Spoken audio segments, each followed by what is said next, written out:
The astrology of the week ahead from Monday the 4th to Sunday the 10th of March. So this week is very much about Mercury and Uranus. These two planets are currently fallen, which is to say that they are in signs that don't suit them very well. Mercury being about particular things and being precise doesn't really do well in the psychedelic soupiness of Pisces. In thinking with Mercury and Pisces, what came to mind for me was St. Thomas Aquinas, who was writing his magnum opus, the Summa Theologica, until one day, while celebrating Mass, he had a spiritual experience that caused him to stop writing. One of his peers exhorted him to continue the work, to which Aquinas replied, "The end of my labors has come.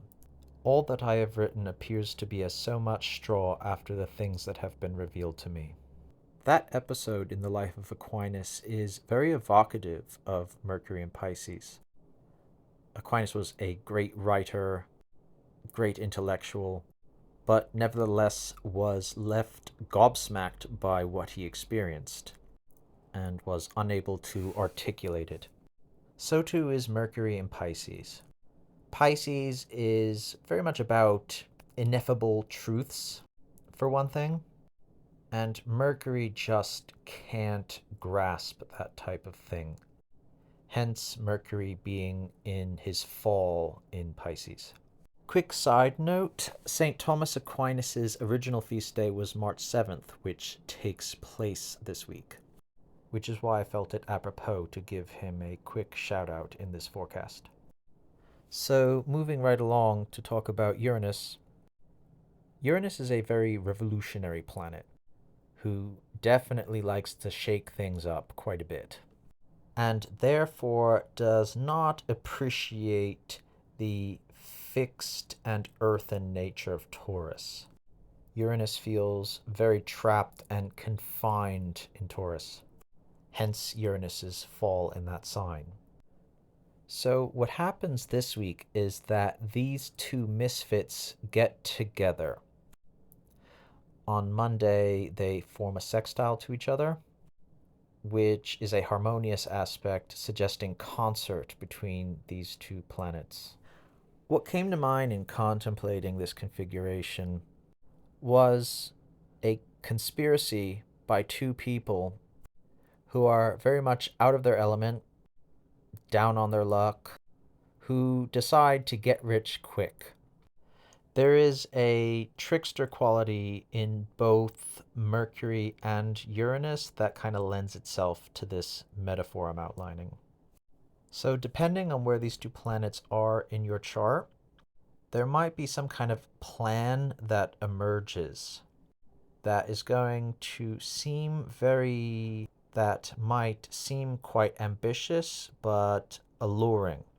I would be very wary of whatever plans are proposed to you on Monday or thereabouts, because it looks like whatever scheme Mercury and Uranus get up to this week does not work out in their favor.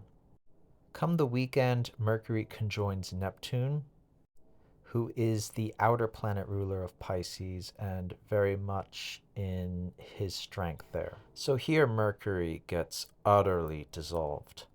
I already mentioned Mercury's innate dislike of Pisces, but being under the thumb of the ruler of Pisces like this is not great at all for Mercury. Meanwhile, Uranus gets squared by Mars. That looks like a surprise punch in the face that constitutes a severe reality check for Uranus.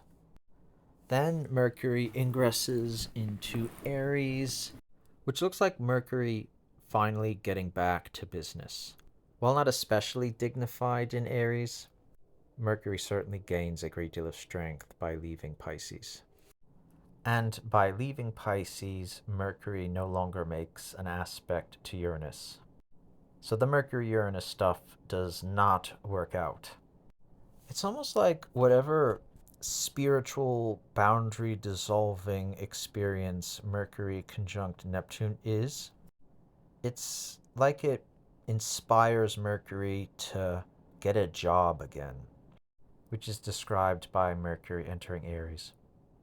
So, to talk a bit about Mercury in Aries, Mercury is very quick in Aries, but just doesn't last that long. That is a classic Aries capacity, which is short bursts of energy but very limited lasting power. One thing Mercury in Aries is very good is for short, witty repartees. If you have cause to dispense sick burns on someone, like in a roast battle or similar, Mercury in Aries is very much your friend. Come Sunday, we get a new moon in Pisces, thereby closing out this lunar month and beginning a new one. I'll have more to say about this upcoming lunation. I might even do a forecast of that lunar month. But in the meantime, this has been the astrology of the week ahead. I hope you enjoyed this forecast and got some value out of it, and I will see you in the next one.